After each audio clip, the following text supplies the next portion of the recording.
Bueno, aquí la cosa se había puesto muy interesante en la conversación personal entre dos amigos de la infancia. Eso es textual, amigos de la infancia. Mi amigo Luis Pacheco, bienvenido a esta conversación. ¿Cómo estás? Hola Adrián, un gusto. Bueno, por aquí vamos a conversar hoy día y voy a comenzar con una práctica que tengo de costumbre. Cuéntame, ¿qué le heredaste a tu mamá? A mi mamá, es una gran pregunta, porque mi mamá fue mi papá también. Mi mamá era una mujer muy aguerrida. La vida no la trató bien en su infancia. Claro, mi mamá es del año 27, entonces en la Maracaibo que ella nació era otra Maracaibo, una Maracaibo, como decía el difunto Chávez, los pisos eran de arena, pero en este caso era de verdad. Yo te diría que, no sé, bueno, de las cosas buenas quizás luchar, de las cosas malas, desconfiar de la gente. Quizás esas son las dos cosas más relevantes, Adrián. Qué bueno. Bueno, estábamos Bueno, también te puedo decir que le heredé el chisme. así. Sí, claro, yo cuando era muy niño, yo era muy pegado a mi mamá y por lo que ya te dije, y entonces cuando ella visitaba a sus amigas, que se acostumbraba en la época ir a hablar con las amigas en sus casas, en los porches de la Maracaibo de los años 50 y de temprano 60, yo iba y entonces me sentaba y oía cómo destrozaban a las amigas que no estaban presentes. Entonces, creo que y heredé de eso la curiosidad de conocer las casas de los demás. Sí, fíjate que yo decía en previa conversación que a mí me impacta mucho saber la cantidad de veces que visitaste mi casa y también tu hermanito, tu hermano Emilio, que incluso era más frecuente en casa que tú, que eras compañero de estudios de mi hermano De tu Armando. hermano, Armando. Pero Emilio era un habitual en mi casa y era muy querido por mis padres. Era una cosa muy interesante cómo lo querían así como si fuera un hijo propio. Hasta el punto que mis recuerdos de mi infancia y mi adolescencia siempre incluyen a Emilio. Emilio. Porque claro, íbamos a misa juntos, íbamos a desayunar juntos en el Hotel del Lago, o sea, estábamos permanentemente juntos. Sí, te recuerdo a ti, pero la amistad tuya era más fuerte con mi hermano Armando, con quien coincidiste toda la primaria y todo el bachillerato. Claro, que eran 2 años de diferencia, Adrián, que en esa Bueno, dos época era años de mucho. diferencia en tu caso conmigo, pero era un año solamente de la clase, porque tú estabas un año por delante conmigo. Entonces era muy interesante la relación de Emilio con Armando, mi hermano, que era mayor que él, y conmigo, que era coetáneo con él. Era muy simpático eso. Y fíjate que cuando mencionas lo de tu papá, cuando mencionas que tu mamá era no solamente tu madre, sino también haría las veces de tu papá, yo recuerdo solamente a tu papá por fotografías que algunas Bueno, veces yo visitó. también. Yo Sí, pero es también, porque mi interesante, papá, ¿verdad? mi Es papá interesante. murió siendo yo muy joven, Claro, claro. Entonces, era la eterna memoria de la fotografía de tu papá en la casa. que ¿Mm? nunca se envejecía. Claro, interesantísimo eso, ¿verdad? No, claro, claro, ¿Cómo claro. puede ser una Claro, cosa? mi mamá volvió a casarse, ¿verdad? Y yo tuve una figura paterna, mi padrastro, Sí, también, pero mi mamá ejercía de papá de todas maneras. Es- fue el Era, carácter. era la que imponía la disciplina, en mi casa, porque mi mamá era, como te dije, era de un carácter fuerte. Muy bien. A ti los temas políticos te inquietaron desde muy joven. Sí, pero yo te diría más, no, que no fue que yo tuve una inquietud innata, sino creo que el colegio Gonzaga, en el que tú y yo fuimos, en ese momento de la vida tenía esa, vamos a echar un paso atrás, era un colegio que como ya no existe, ¿no? Obviamente porque eran otros tiempos, y uno siempre dice, no te voy a decir si es mejor o peor que ahora, pues no lo sé, pero sí era diferente en el sentido de que el colegio era donde tú estudiabas, pero al mismo tiempo era donde hacías deportes y era al mismo tiempo donde tenías cosas culturales y era... En ese comité de parte de la gobierno. No sé, hay alguien hablando No, ahí. A Freddy que se le disparó el micrófono, no te preocupes. Ah, bueno. Y también hacía escultura, pues hacía cineforums y toda esa cosa. Y cuando llegaron los 60 hubo esta inclinación en ese colegio en particular también por la política y por la política de izquierda. Debo decir, o sea, tú leías a Marcuse, a Marx, bueno, si te interesaba, si no te interesaba, no tenías por qué leerlo, ¿no? Y había una cosa muy curiosa, que yo recordaba el otro día, que había esta cultura de que había que prepararte para enfrentar la política en la universidad.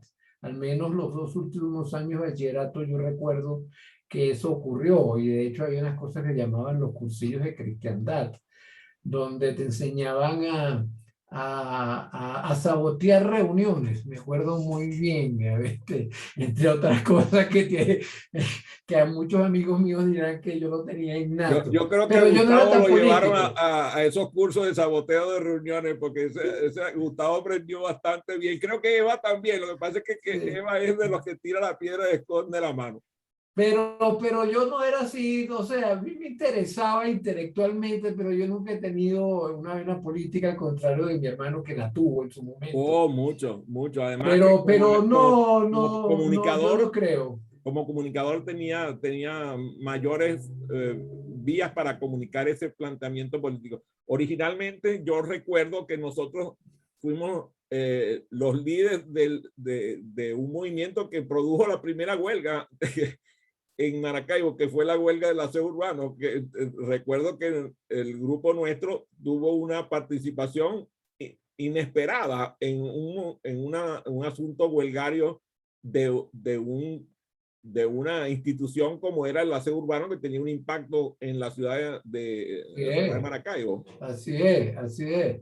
Y como tú dices, cuando yo empecé la universidad, ahora que me tocaste la vena esa, fue en el año 68, ¿verdad?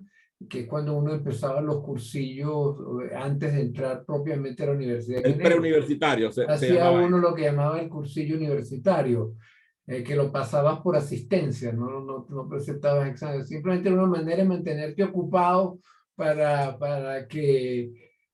y en esa época fue el 68 Todos los movimientos de francés, México, de Francia, de los sí, Estados todo Unidos, todos eso, los correcto. movimientos Y la en los años. renovación universitaria y todo eso.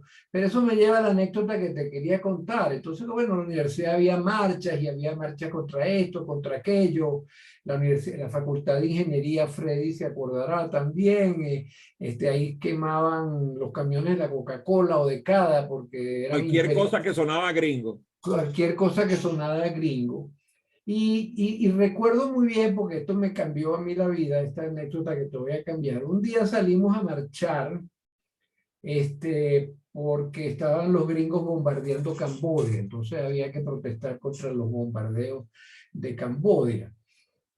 Y salimos a protestar donde estaba la universidad, la Facultad de Ingeniería, y ahí salimos y fuimos hasta el 5 de julio, que es la avenida principal de Maracaibo en aquella época, y íbamos caminando y un provocador de oficio le tiró un ladrillo al Banco de Maracaibo, que era el banco más importante de esa época, que tenía un edificio horrendo que habían construido, que era como Una una mastaba. mastaba, ¿verdad? Entonces le tiró los vidrios y a lo que rompió el vidrio salió el guardia con un rifle de esos de perdigones a echar tiros y salimos corriendo y fuimos a parar en la Plaza de la República como, no sé, 5, 10 cuadras más allá. Pero esa no es la anécdota. La anécdota entonces es que en la Plaza de la República había una señora sentada vendiendo chicles y vendiendo cigarrillos al detal. Y entonces llegamos corriendo, cargando con la regla de cálculo y la regla T, que eran los símbolos de estudiar ingeniería en esa época. Y la No, y señora mientras más pregunta, grande la regla de cálculo, debe ser un símbolo fálico, claro. casi, casi. Entonces, es un buen punto, no lo había pensado, pero es así. Llegamos y entonces dice, mijo, ¿y ustedes por qué protestan? Y entonces entonces yo le digo, no señora, estamos protestando por Camboya. Y la señora me dice, ay, ¿por qué el presidente no soltará a esa niña? Entonces yo me di cuenta que la relación que tenía, lo que nosotros creíamos que estábamos haciendo, que era influenciar al mundo, no tenía ninguna relación Con la realidad. con la realidad de Venezuela y política, y en ese momento empecé a estudiar a ver si podía sacar tan buenas notas como Freddy, que nunca pude. Nunca. ¿Quién podía No. ganarle a Freddy? Freddy era una máquina para estudiar. Yo creo que el muchacho como que no salía demasiado, pero bueno, no le vamos No, sí salía. echándole piedra a Freddy, porque como tiene la cámara apagada, capaz y se molesta conmigo. Mira, cuéntame, tú sabes que te tengo que decir algo que quizás no espere, doloroso tal vez. Eso es una canción, ¿verdad, José Luis? Eso es una canción. Fíjate, te voy a contar que yo fui a la manifestación esa de Camboya. Ajá. Y a mí me llegó un tipo y yo le pregunté en la manifestación que por qué estaban manifestando, que cuál era la razón de la manifestación. Y entonces él contestó, es que mataron a Camboya. Mataron a Camboya. Bueno, pero eso estaba más cerca. Y tú sabes, pobrecito Camboya, ¿cómo podía haberlo muerto? Bueno, te fuiste entonces a la Haya después. Me fui a Inglaterra a estudiar. Primero Inglaterra. Primero Inglaterra. Sí. Pues en algún momento fuiste a la Haya a trabajar. Después de eso, primero fui a Inglaterra a estudiar. Y ahí estuve la mejor parte de 5 años. ¿Qué aprendiste en Inglaterra aparte del idioma inglés? Nada que me recuerde. No seas así, no seas malo, ¿no? ¿Cómo vas a decir eso? O nada que sea relevante hoy en día, tú sabes. Puede ser. Sí. Una de las cosas que uno aprende en la vida es que lo que un día es el estado del arte, en los años se convierte en la antigüedad. Si no te mantienes al día. No, yo hice un doctorado en ingeniería mecánica, pero eso no está ni aquí ni allá. Y regresé a Maracaibo. Y duré como 2 semanas más o menos en Maracaibo. Porque Maracaibo para mí en ese momento parecía que se había parado en el tiempo. O sea, yo regresé 5 años después y fui a donde estaban mis amigos y mis compañeros y estaban hablando de los mismos cuentos que estaban hablando 5 años antes. Estaban sentados en Kabuki tomando bueno, en este caso estaban en la cancha de tenis del Club Claret. Que era donde yo me movía en el deporte. Entonces, bueno, para hacerte una larga historia corta, volví a salir de Venezuela y fui a La Haya. Y ahí empezó tu carrera petrolera verdadera, ¿verdad? Sí, eso es un cuento muy interesante porque yo fui a estudiar primeramente porque yo no quería estar en la industria petrolera. Te equivocaste de país y de ciudad para la estrategia me equivocó, no, y te lo digo esto porque esto es un cuento que está escrito en un libro, que por cierto te lo puedo recomendar, de la doctora Capello, que es un libro sobre mentoring and tutoring. Ok.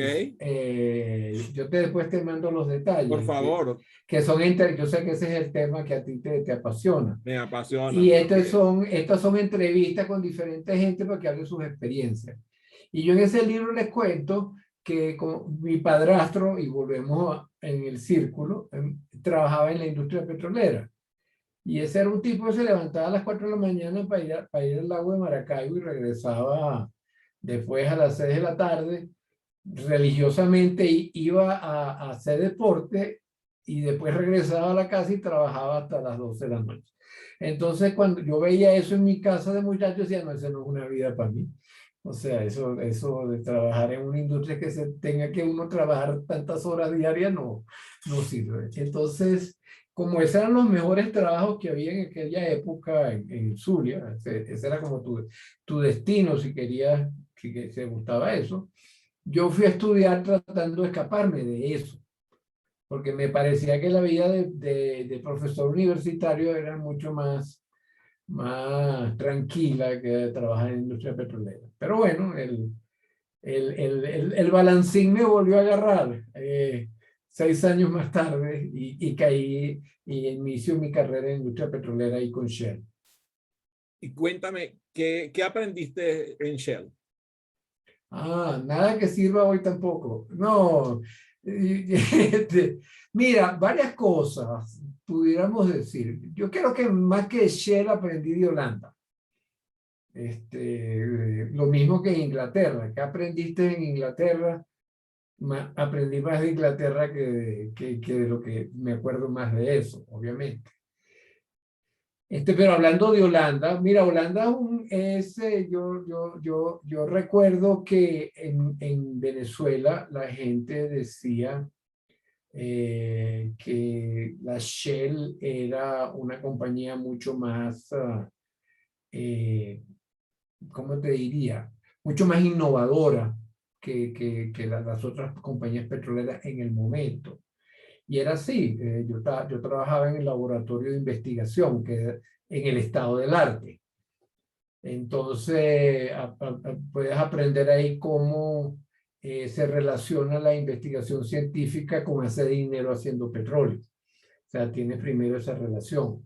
Después, el hecho de ser venezolano en una compañía dominada por holandeses e ingleses, porque la Shell es, la Royal Dutch Shell es el primer joint venture que se hizo en el mundo del petróleo.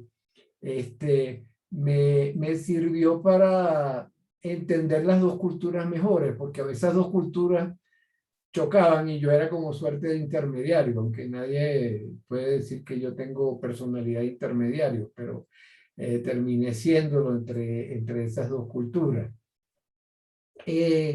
También a disfrutar el frío y la lluvia, que después me ha servido de mucho ahora que vivo en Bogotá, porque yo en Inglaterra viví en Manchester, donde llovía y hacía frío, después viví en Londres. 200 días al año.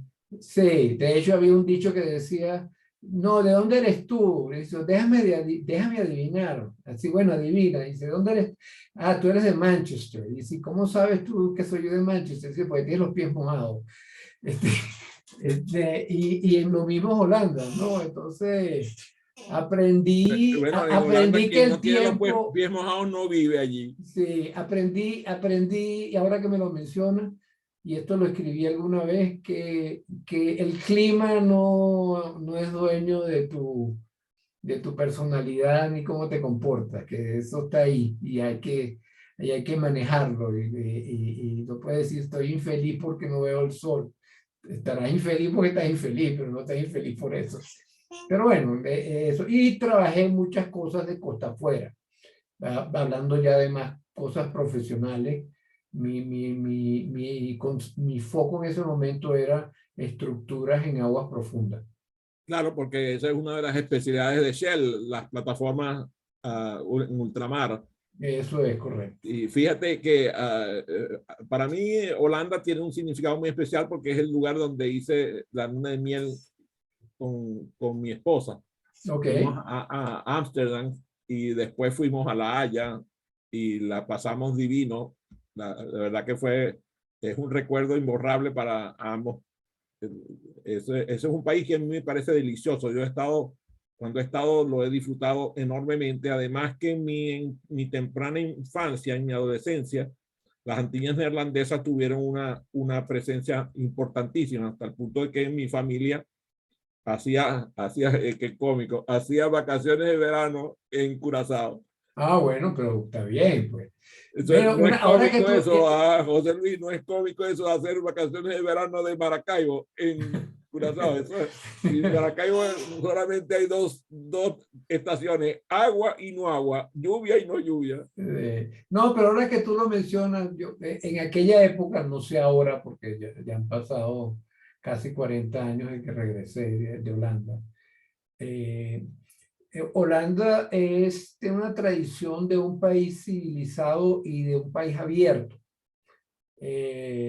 No sé ahora, porque el mundo ha cambiado por las nuevas migraciones, pero si tú recuerdas tu historia, muchos judíos sefarditas cuando expulsados de la península ibérica, de Portugal y de España, fueron a buscar refugio en Holanda. De hecho, Spinoza, quizás el que más, el Ha filósofo nombrado. Spinoza es el quizás. Entonces, y además han convivido relativamente pacíficamente los protestantes y los católicos. De hecho, Holanda como tal, que el país no se llama Holanda, sino se llama Países Bajos. los Países Bajos. Holanda, que es una provincia de los Países Bajos, es católica. O sea, y si, mientras más te vives para el norte, son protestantes. Pero al contrario de los belgas, donde a pesar de que son todos católicos, unos son franceses y otros hablan flamenco, los holandeses de alguna manera pudieron mantenerse, desarrollaron una sociedad relativamente tolerante, ¿no? Como te digo, no sé ahora. Sí, pero fíjate momento, que es un país cuya actitud ante la prosperidad es ejemplar. Cuando los reinos de España y de Francia malbarataban el dinero de los robos de aquí, toda la barbaridad que hicieron aquí. del emprendimiento de las colonias. Emprendimiento. Sí, vamos a decir, de las apropiaciones indebidas que tuvieron aquí en el continente, los holandeses hacían préstamos a los gobiernos de Francia y España, que estaban siempre peleándose, y es muy interesante ver que los holandeses tenían una garantía porque eran muy disciplinados en el gasto. Esa conducta permanece y sigue siendo un país donde la prosperidad es importante, un pequeño número de habitantes, porque si lo vamos a ver, el número de habitantes no es grande, tienen un país muy próspero, con una expectativa de vida que es un ejemplo para el resto del mundo, con unos índices interesantísimos. Entonces, a mí me interesa mucho cómo esa cultura tú la pudiste de alguna manera traer a tu nuevo empleo en Venezuela. Cuéntanos un poco de eso. Eso, yo no sé si la pude traer o no. Sí me dio unas charreteras, vamos a llamarlo así. Porque Vamos a decirle a Eva qué es eso de las charreteras, porque capaz en México no se usa esa expresión. ¿Sabes lo que es eso de las charreteras? las epaulets que se usan aquí sobre los militares, Los militares, los grados donde militares lo tienen y lo llaman charreteras, donde les ponen los grados militares, las estrellitas, los soles, todas las que le da la gradación a los militares, ya sean de cualquier fuerza. en mi caso eran cabrias. Me sonaba un poco el nombre, creo que sí, aquí también les llaman igual, ¿no, Gustavo? Pero es más como que hombreras. Ok, en este caso. No, ese caso también traje hombreras porque la moda de la época, que eran los 80. Más cuadrados, ¿no? No, pero sí en México son charreteras. Tengo una familia de militares y son charreteras. Bueno, ya sabemos entonces de qué está hablando cuando llegó con charreteras. Como ya tenía un pasado histórico con una compañía transnacional, llegó a la compañía petrolera venezolana con ese ascendente.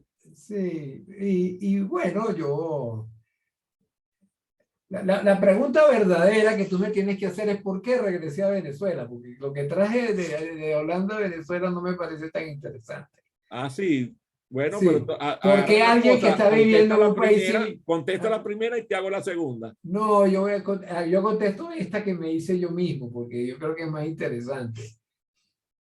En el desarrollo de carrera de Shell, tú tarde o temprano te mandan para las operaciones, ¿verdad? Y yo en mi mente ingenua de la época, yo dije, bueno, yo trabajo en Costa Afuera, a mí me sale Londres, porque Londres era el centro de operaciones de Costa Afuera en el Mar del Norte, que era la provincia petrolera en auge en esa época, en Costa Afuera. Pero ¿cuál sería mi sorpresa cuando me dijeron que tenía que ir para un lugar que se llamaba Sarawak? Y dice Sarawak. Dice, ¿dónde Carrizo queda Sarawak? Se preguntará Gustavo. Entonces Sarawak queda en la isla de Borneo. En la isla de Borneo, en el lado izquierdo, hay dos países. Uno se llama Brunei, que es un sultanato, y otro que se llama Sarawak, que es otro país petrolero, y de este lado está Borneo propiamente dicho. Eso es, y claro, en aquel momento no había Google, ni Expedia, ni nada de eso para saber, pero cuando vi las fotos de las inundaciones que la gente estaba sobre los techos, yo decidí en aquel momento, y hoy suena un poco infantil, pero dije, bueno, si me voy a ir para el monte, déjame regresarme a mi monte. Y mi monte era Venezuela. Entonces, esa fue la razón por la que me devolví, que por cierto me costó el 75% de mi sueldo, porque en ese momento Venezuela había entrado ya en barrena en las crisis financieras que habían empezado en el 83 con el famoso Viernes Negro y la devaluación del Bolívar. Y bueno, no te preocupes que México tuvo su sí, momentico interesante en el 83 también. Bueno, pero nosotros no hemos salido de eso, de esa barrena. Pero en fin, esa fue la razón por la que tampoco, dice Gustavo, y ellos tampoco. No, sí, bueno, que eso es otro tema que va a requerir más tiempo. No nos vamos a meter por ese lado. No, no nos vamos a meter en eso si queremos mantener la audiencia. Bueno, y regresé a Venezuela y terminé trabajando en lo que más se parecía a Shell en el momento, que era Maravén, que era la ex concesionaria que después de la nacionalización había sido trabajada en eso. Bueno, y tuve y yo también quería cambiar de estructuras costa afuera, yo quería hacer otra cosa más general. Yo había venido migrando mentalmente de ser un especialista científico a querer ser algo más general. Quería tener más cercanía a la toma de decisiones y menos hacer un peón del tablero. ¿Y cómo lograste ese trayecto entre lo eminentemente técnico y lo estratégico? Eso lo tienes que leer en la entrevista que te voy a enviar. Pero eso es muy gracioso porque yo siempre lo pongo como ejemplo, porque la industria petrolera venezolana se autoalababa o se enorgullecía de que desarrollaban a su gente y les tenían una migración de carrera, etcétera, etcétera, etcétera. Yo soy un ejemplo de que eso conmigo no ocurrió. ¿Tú fuiste lo que llamaban en ese tiempo un paracaidista entonces? No solamente un paracaidista, sino más bien un comando, porque bueno, yo llegué como paracaidista, pero terminé como comando, porque yo llegué particularmente a un proyecto que se estaba haciendo en las refinerías en la península de Paraguaná, en ese momento. Un proyecto de convertir la refinería de Cardón a que procesara más crudo pesado. Pero después de tener 4 meses ahí y después de una bronquitis y etcétera, etcétera, que me pasó ahí, porque entre el aire acondicionado que te congela en las oficinas y el calor que hay adentro, terminé con bronquitis. Cancelaron el proyecto porque vino una crisis del precio del petróleo. Vino una crisis del precio del petróleo y entonces había que, en ese momento yo traté de regresarme a Holanda porque yo decía que aquí esto no es lo mío, cosa que obviamente no ocurrió. Y me dijeron, no te preocupes que nosotros te vamos a buscar un puesto. Entonces me mandaron a Caracas a una cosa que se llamaba planificación de proyectos de producción. Y cuando llegué a la oficina un buen día con el gerente, que después resultó ser un gran amigo, me dijo, ¿y tú quién eres? Digo, me llaman fulanito de tal y me mandó sutanito para que yo venga aquí y dice, pero él no me dijo nada a mí.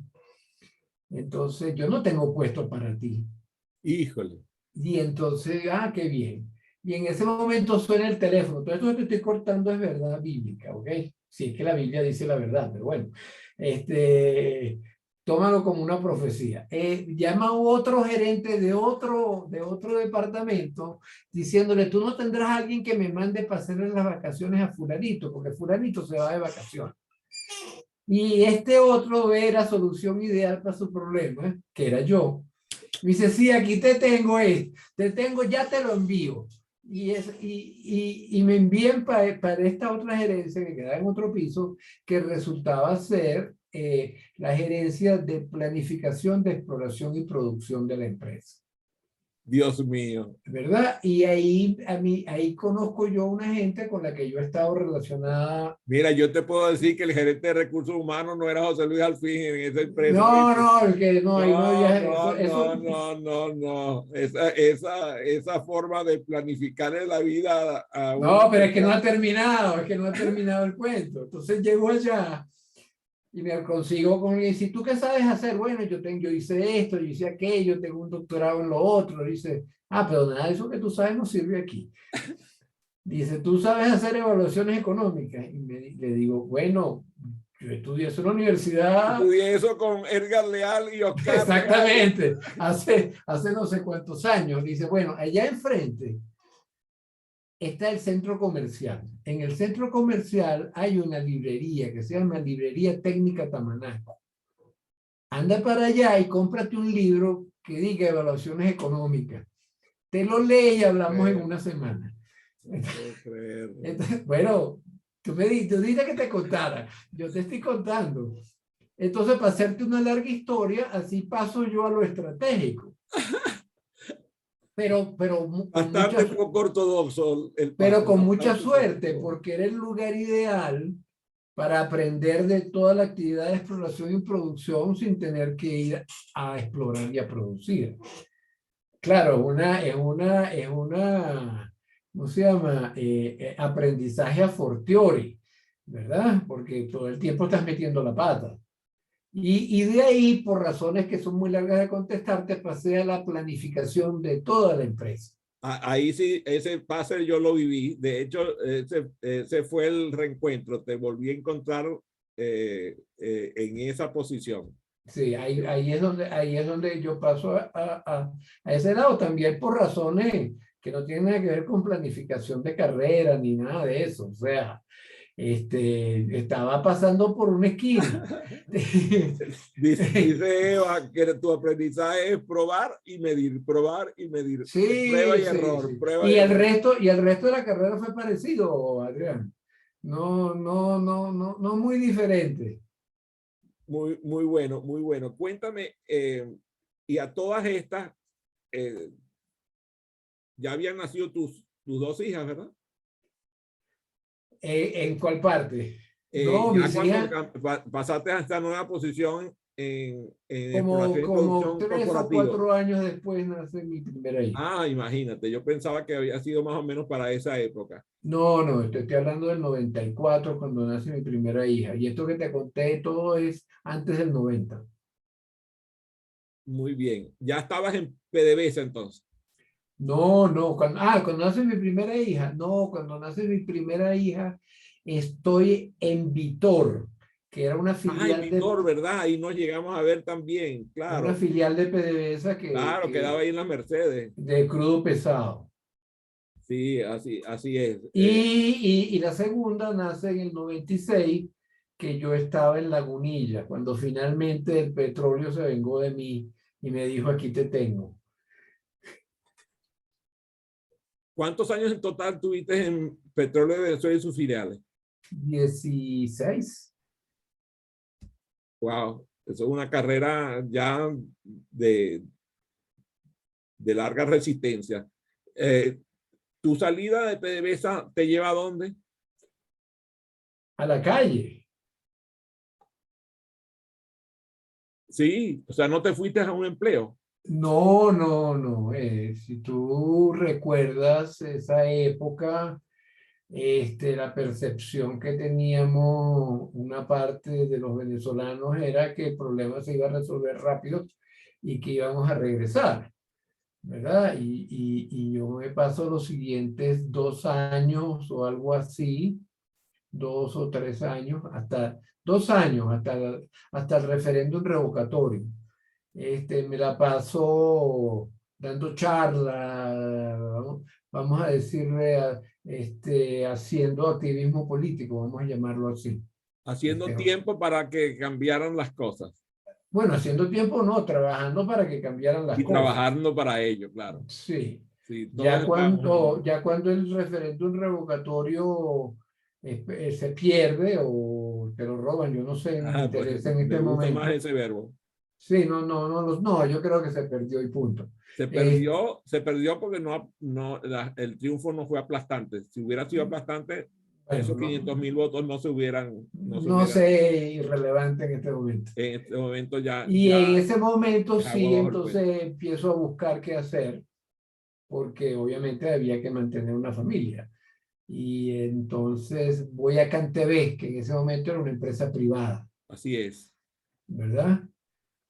De hecho, era una compañía norteamericana. Era de Verizon. Sí. Era de Verizon. Y estoy ahí hasta que el gobierno la estatiza en el año 2007. Sí, yo recuerdo incluso hasta quien te fue a buscar, porque eso es ya historias personales. Cuéntame, ¿cuál es de tu vida, cuál es el momento de esa vida PDVSA, cuál es el momento que tú recuerdas con mayor felicidad? Con mayor felicidad. O sea, profesional, quieres decir sí, tú. Claro. Porque claro, desde el punto de vista personal, ahí te conseguiste con muchos compañeros de estudio del colegio. Yo creo que, oye, que yo no tuve momentos infelices en verdad, muy difícil. Tuve 1 o 2, pero más por jefes que por otra cosa, porque uno nunca está infeliz en el trabajo, está infeliz con sus jefes. Eso es un aprendizaje importante. Creo que Gustavo, José Luis, y Eva y Freddy y yo podemos coincidir en ese pensamiento perfectamente bien. Sí, yo te diría que la ida a Lagunilla fue un momento feliz, ¿verdad? Porque era así como que el círculo se había cerrado. Yo había vuelto a Maracaibo, a Lagunillas, o sea, porque por la cercanía. No, y además uno trabajaba en los 2 lados, 2 días en uno y 3 y 4 días en el otro, etcétera, etcétera. Yo creo que ese para mí fue felicidad porque cerré el ciclo, porque yo me fui de Maracaibo como descontento conmigo mismo y ya cuando llegué tenía como una vida más centrada y más hecha. Poco sabía yo qué iba a pasar después, pero en ese momento centrado, como tú dices, muy bien reencuentro con mucha gente en la que yo había estudiado tanto en el colegio como en la universidad, que resultaron que trabajaban para mí, porque eso es una suerte, pues regresar de jefe es suerte.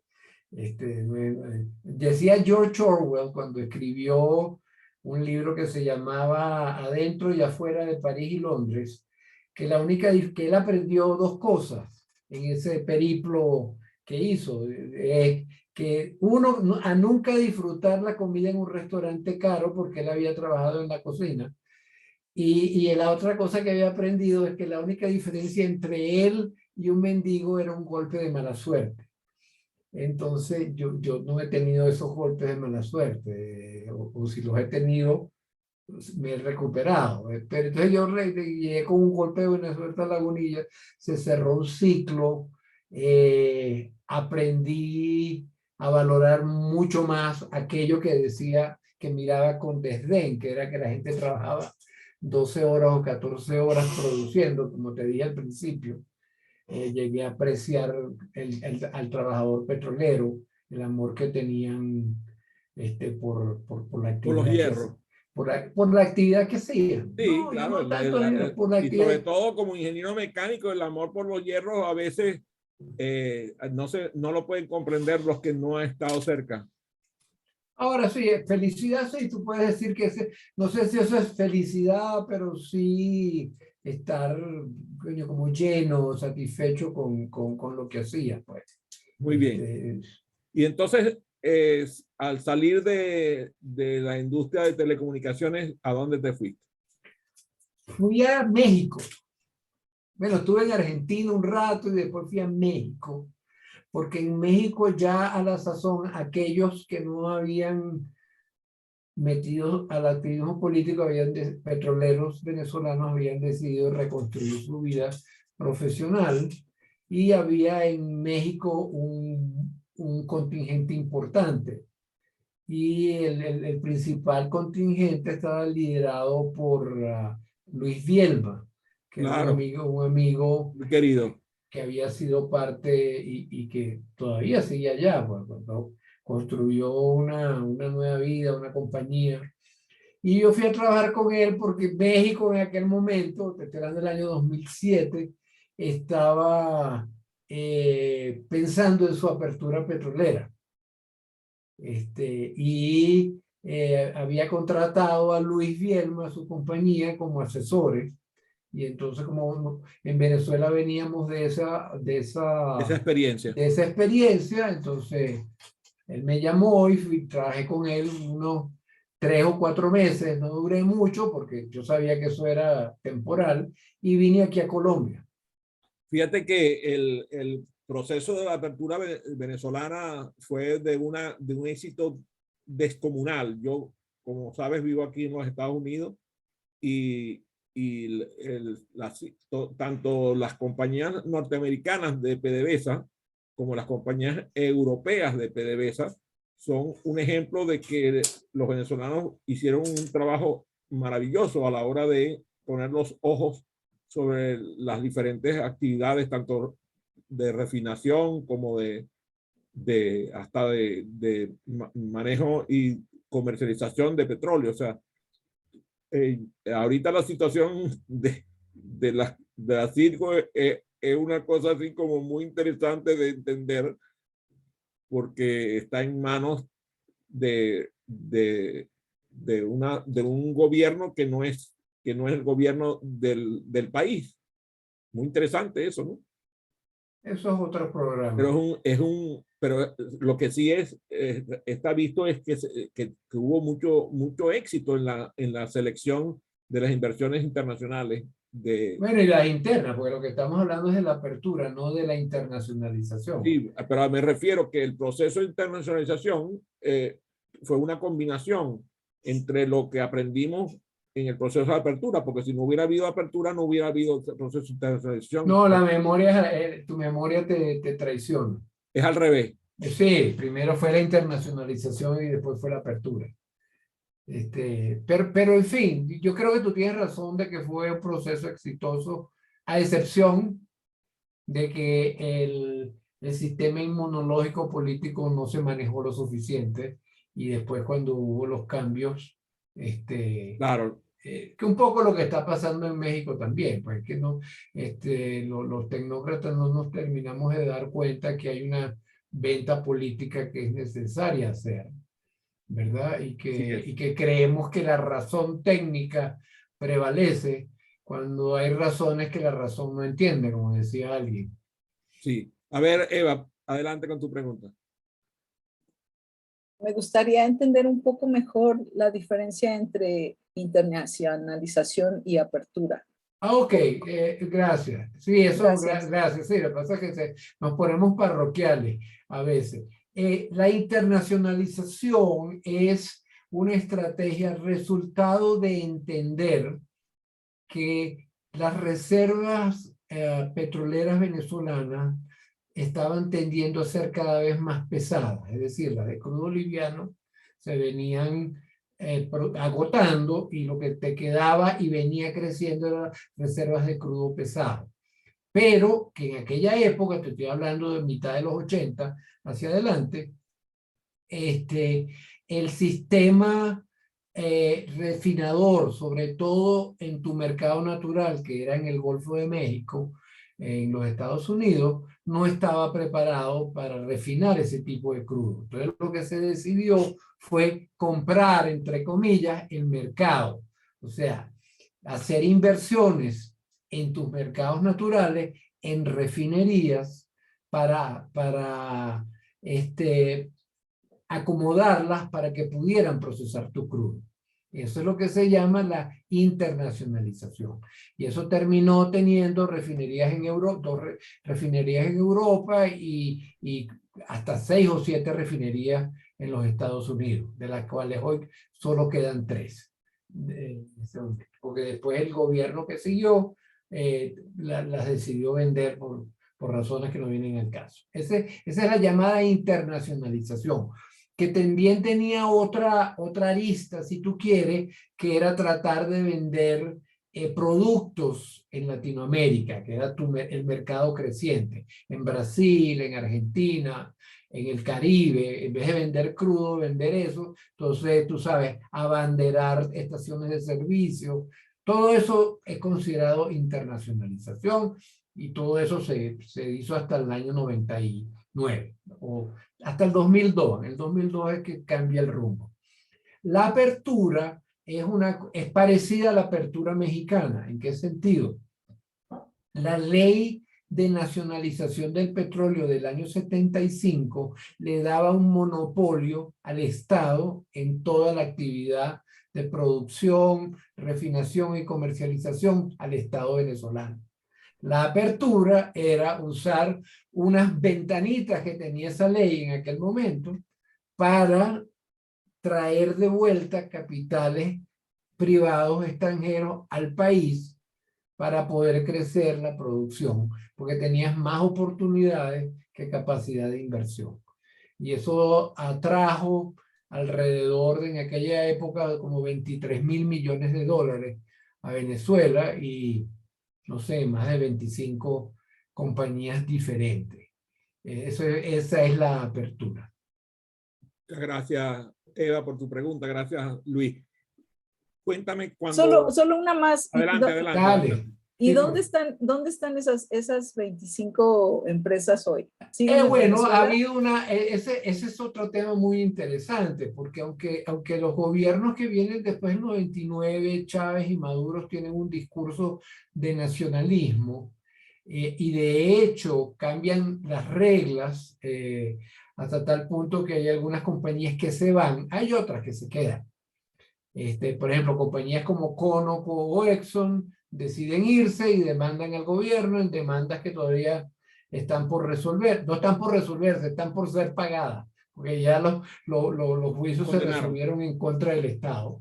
Hay otras que se quedaron, decidieron quedarse ahí y tú tenés compañías como Chevron, Total, después los mismos gobiernos de Chávez y Maduro trajeron a los rusos, a los chinos, aún con un lenguaje, o sea, la apertura fue tan, vamos a llamarla exitosa, que aunque ellos la llamen de otra manera, la llamen la nueva soberanía petrolera, la verdad verdadera es que hoy día la mayoría de la poca producción petrolera que tiene Venezuela la hacen las compañías extranjeras. De hecho, hay compañías de la India, de Bielorrusia, y Venezuela paga. No, pero esas tienen nombre, eso no operan nada. Eso es puro nombre. Exacto. Son testaferradas para hacer negocios interesantísimos, y Venezuela paga con su petróleo todo lo que se te puede ocurrir. de deuda Pagaba, externa. pagaba, porque ya no tiene. La Bueno, pregunta era muy premonitoria, ¿eh?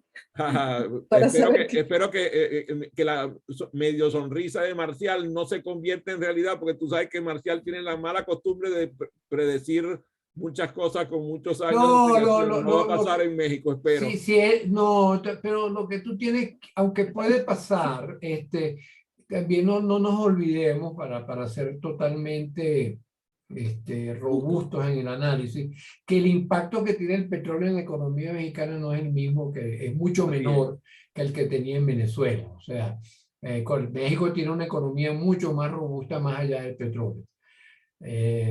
O sea, si el gobierno cerrara el Tratado de Libre Comercio, eso sería mucho más terrible para México que devolver la apertura energética, me parece a mí. ¿Tú llegas a Colombia con qué Objetivo. responsabilidades? Yo llego de asesor de lo que llaman aquí la Agencia Nacional de Hidrocarburos. Es la agencia reguladora del sector de hidrocarburos, es similar a la Comisión Nacional de Hidrocarburos de México. De hecho, fue creada modelándose un poco en la colombiana. Y llego ahí de asesor y estoy ahí como 4 meses y dejo eso y entonces me uno a una nueva compañía de origen canadiense, pero manejada por ex petroleros venezolanos, que se llamaba en aquel momento Pacific Rubiales, que terminó siendo una compañía importante aquí en Colombia. De hecho, dirigido por un compañero de estudios de nuestro colegio y de la universidad, ¿no?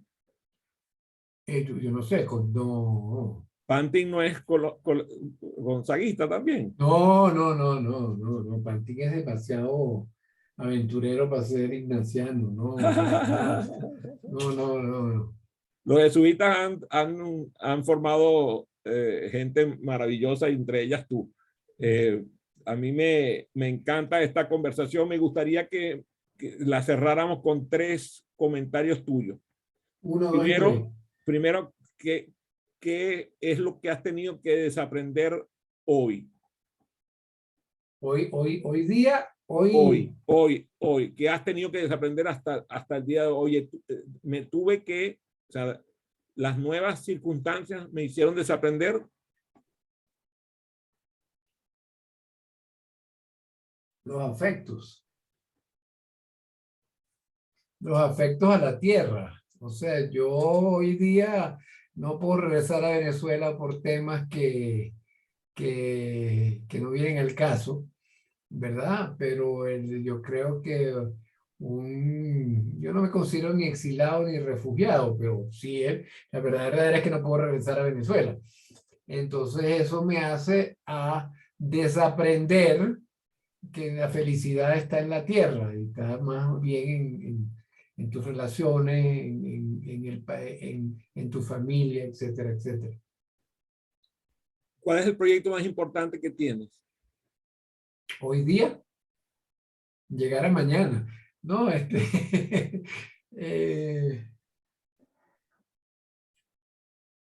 libro que todavía no he empezado a escribir.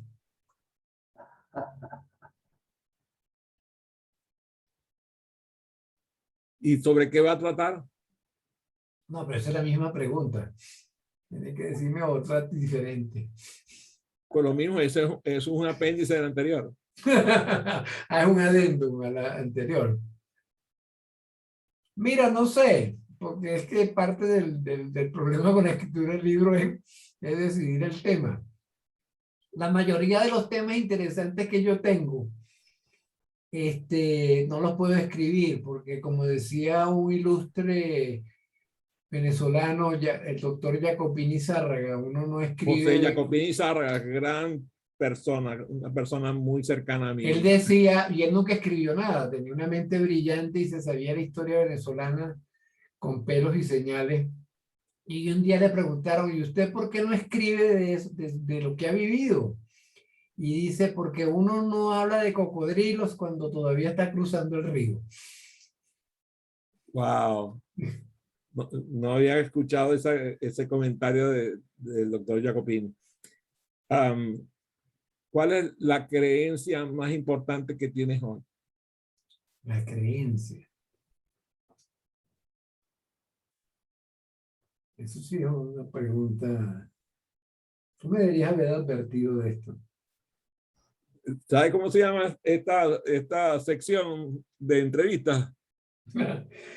Mira, repíteme la pregunta que me perdiste. ¿Cuál es la creencia más importante que tienes hoy?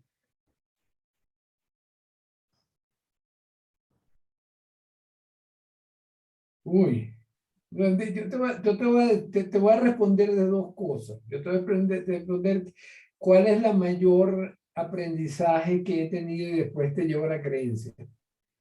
Lo que decía mi mamá decía que el tiempo perdido hasta los santos lo lloran.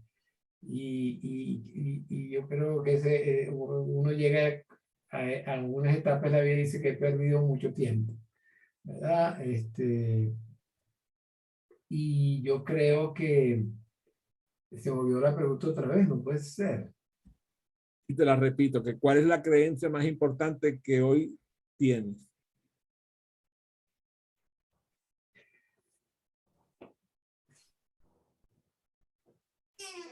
Lamentablemente la religión la dejé en el camino por culpa de los jesuitas quizá, entonces no es una creencia. No vengas a endosar a los jesuitas. Tú me estás preguntando a mí, no, yo no venga a echar el muerto a los jesuitas. Sí, es que ir para misa todos los días frustra a cualquiera, sobre todo para oírte cantar a ti. Mira que hay quien me busca para que le cante. Esa es una buena pregunta. ¿Cuál es la mayor creencia que tú tienes?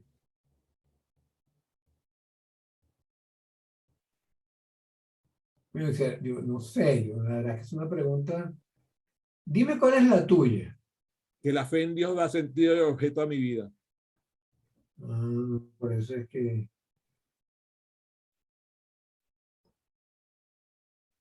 No, yo creo que el sentido de la vida, yo creo que no, yo no es que no crea, eso no me importa lo que yo creo, ¿no? Ojalá yo tuviera tu fe, déjame decirte, muchas veces se lo digo a mis hijas cuando hablamos de estas cosas. Digo, yo envidio a la gente que tiene fe, me parece que eso es una herramienta de vida importante, aunque yo no la tenga. Pero yo creo que la mayor creencia que yo tengo ahorita es que no tengo una gran creencia. Yo creo que yo no creo en esas cosas, Adrián. Yo todos los días me levanto a ver qué aprendo hoy. No sé si eso es una creencia o no. Yo creo que creer que puedo aprender cada día algo nuevo es una no, creencia. de eso definitivamente, porque es que si no, no estuviera en esto. Porque cuando uno llega a esta etapa de la vida, yo tenía un jefe, que a lo mejor tú lo conociste, que se llamaba Carlos Borregales. Claro. Y Carlos siempre tuvo cara de viejo, o sea, a pesar de que era un hombre, y entonces él me decía, coño Luis, es que yo me siento bien, pero cuando me miro en el espejo digo, ¿quién es ese viejo que está ahí? Y entonces yo no se lo entendí hasta que llegué a verme en el espejo esta mañana. Yo dije, voy a hablar con Adrián, que este no es el muchacho que Adrián quiere recordar. Entonces, yo creo que es la única manera, yo creo que hay que aprender todos los días, yo creo, y no lo digo como una banalidad, porque es que si no, yo creo que uno declina, es como un yacimiento petrolero, o sea, declinas. Si no te levantas todos los días pensando en que puedes hacer algo nuevo. Yo leo, por ejemplo, mucha ciencia ficción. Lo aprendí a hacer en Inglaterra, a leer ciencia ficción. Por cierto, en la Shell te decían que para ser un buen planificador estratégico tenías que tener tres cosas. Tenías que saber del tema, leer El Economist y leer ciencia ficción. Porque eso es lo que te permitía a ti mirar un poco hacia adelante. Entonces, yo creo que debe uno mantener la capacidad de asombro. Si no tienes una capacidad de asombro, y por eso es que a lo mejor no tengo la fe, porque la fe para mí es que está anclada en una piedra, si tú quieres, inamovible. Y entonces mi cerebro no se llama contestatario por naturaleza. Eso sí es culpa de los jesuitas. Sí, lo sé. Fíjate que te voy a sorprender con lo que te voy a decir, porque fíjate que yo tenía mucho tiempo que no te veía, exactamente, físicamente no te veía, pero cuando te vi al mismo muchacho que yo recordaba. Y tiene que ver con una de mis creencias fundamentales, que me tiene, por cierto, tiene aquí a José Luis, a Marcial, a Eva, a Gustavo, incluso a Freddy. Fíjate que con Freddy mi relación no ha sido la más fácil, porque Freddy es una persona bastante crítico, una persona bastante crítico. Y siempre me ha parecido una persona extremadamente inteligente, pero no me ha sido fácil relacionarme con él. Yo creo que yo tenía la percepción de que yo le caía mal a Freddy. Pero fíjate que una de mis creencias fundamentales es que yo creo que la hermandad entre las personas trasciende la soberanía de las naciones. Y eso ha permitido que yo tenga unas amistades que primero datan de muchos años. A algunos de los que están aquí, que se conectan conmigo con frecuencia, se sorprenden que muchas de las personas que vienen a conversar conmigo me conocen hace 30, 40 y hasta más años. Y tiene que ver con la manera en cómo me gusta sostener mis amistades en el tiempo. A mí me gusta cultivar la amistad, me gusta conversar, sostener en mi mente el recuerdo de la persona a quien conocí y llevarla con todas sus evoluciones, porque es lógico. Yo tampoco me reconozco cuando me veo en el espejo. No me pregunto quién es ese viejo, porque me sigo viendo guapo, pero sí me pregunto quién es esta persona que está enfrente, porque no la reconozco. ¿No? Por eso no tengo muchas fotografías mías en mi haber. Yo quiero agradecerte mucho esta conversación y quiero que te despidas de nosotros para dejarnos un mensaje que pueda resonar en nuestro corazón. Wow. Yo soy un modesto ingeniero. Yo no estudié parvularia, por cierto. Un poco filisteo yo. Mira, más bien te puedo contar una anécdota.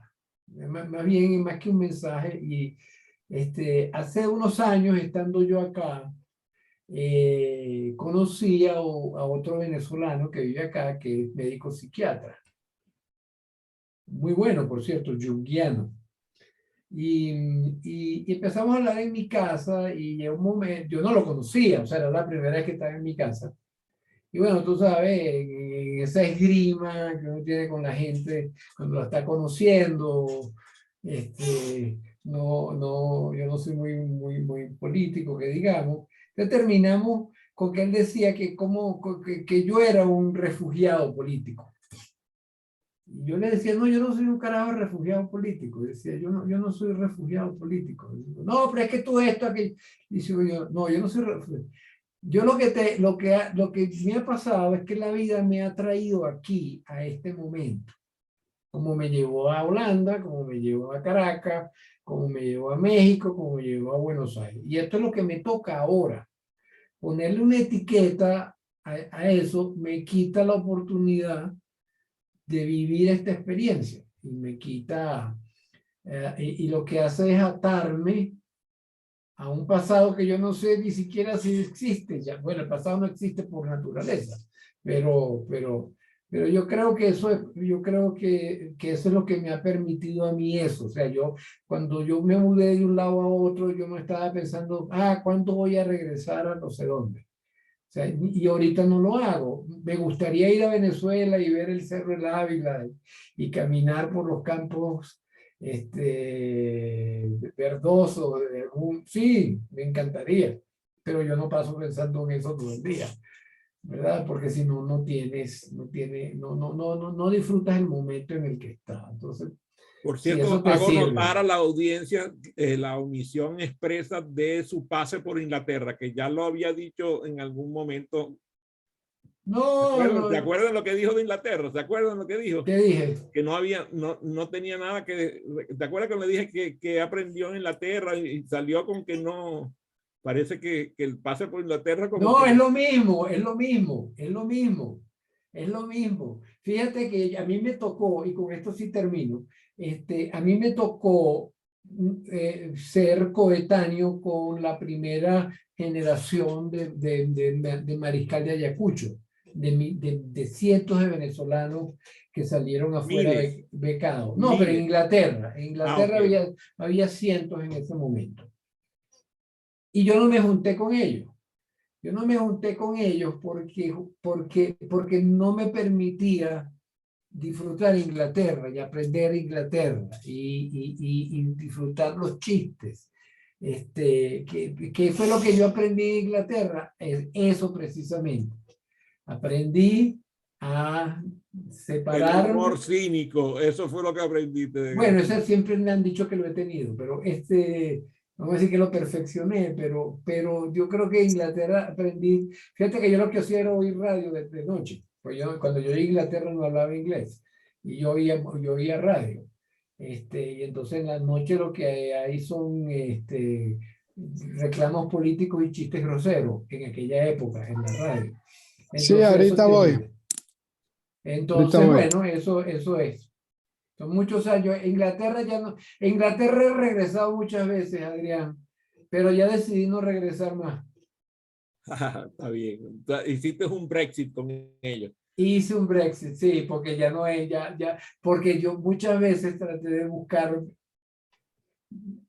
años felices que ya no están ahí. Estoy seguro que los años felices del pasado no están en muchas de las historias que nosotros tenemos hoy, gracias a Dios. Los mejores son los años felices que están por venir. Bueno, fue mucho. Gracias. Déjame detener la grabación para despedirnos.